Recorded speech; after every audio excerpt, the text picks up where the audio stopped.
It's a rainy day in April. We are hosting over 125 people here at the site to learn more about what Sattui is doing here on Henry Road to care for their property and grow the highest quality grapes possible, but also to how they're approaching water conservation and the ways that they're making changes in their vineyard to ensure that we have as much water available for everyone as possible.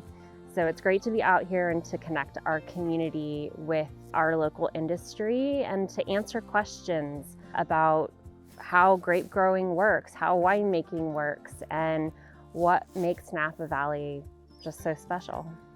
This was once home to the Wapo Indians and to Mexican immigrants. The first parcel was purchased by Eliza Henry in 1855, so right after California became a state. And he got about 250 acres. About 5-10 years later, he purchased another 250, so it was about 525 acres here. The Henry family had it for almost 5 generations. This was a working dairy ranch, cattle ranch. We found this property, and that is Dario Sattui and I, in 1993, and we heard it was for sale.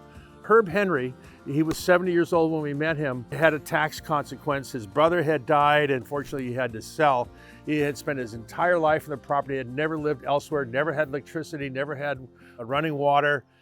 And a lot of these barns are well over 100 years old, and so it's a great history. We have preserved these barns. During the Partridge Fire on the morning of October 9th, we're fighting flames coming down this hill to save these old barns, and we were able to save them.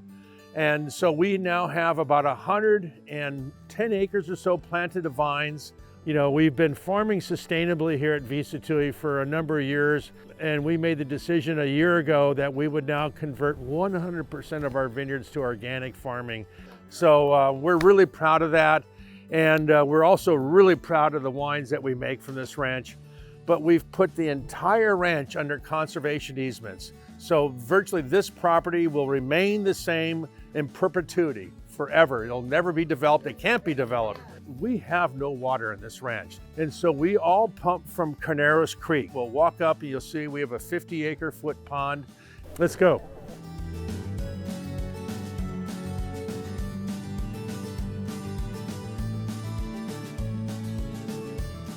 So this reservoir, it holds about 50 acre-feet of water. Just to put it into perspective, per acre, we use about a 1/4 acre-foot of water per year. And so comparatively to other crops, it's pretty low.